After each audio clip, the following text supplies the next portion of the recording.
சக்தி.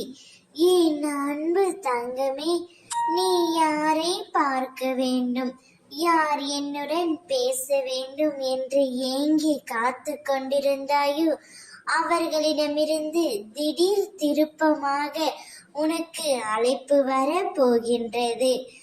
உன் வலிகள் அனைத்தும் குறைய போகின்றது. உன் வேதனைகள் அனைத்தும் மறைய போகின்றது. நீ சரியாக உண்பதும் இல்லை, சரியாக உறங்குவதும் இல்லை. ஒவ்வொரு நாளும் ஒவ்வொரு நொடியும் நீ உன் துணையை நினைத்து மிகவும் வருந்திக் கொண்டே இருக்கின்றாய். வாழ்க்கையில் ஒன்றை மட்டும் நன்றாக புரிந்து கொள். தேடலை குறைத்து கொள்ள வேண்டும். அப்போதுதான் நிம்மதியாக இருக்க முடியும்.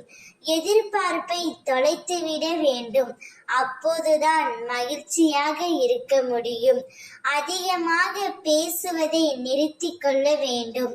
அப்போதுதான் மற்றவர்களால் நீ தேடப்படுவாய். உன் எதிர்பார்ப்புதான் உன்னை இந்த அளவிற்கு கஷ்டப்படுத்தி கொண்டிருக்கின்றது. உனக்கு உன் துணை மீது அதீத அன்பினாலும் அதீத உரிமையினாலும் நீ அவர்களிடமிருந்து அதிகமாக எதிர்பார்க்கின்றாய்.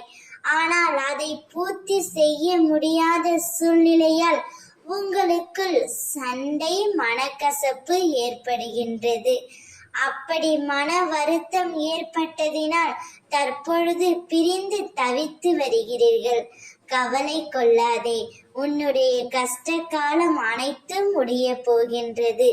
வாழ்க்கையிலும் சரி, வார்த்தையிலும் சரி, பொறுமையாக இருந்தால் மட்டுமே உனக்கு பிடித்த உறவுடன் நீண்ட காலமாக சந்தோஷமாகவும் மகிழ்ச்சியாகவும் உன்னால் வாழ முடியும்.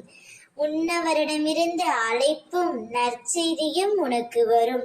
அதை நீ சற்றும் எதிர்பார்க்காத நேரத்தில் உன்னை வந்து சேரும். அப்பொழுது நீ ஆனந்தத்தில் துள்ளி குதிக்க போகின்றாய். ஓம் சக்தி.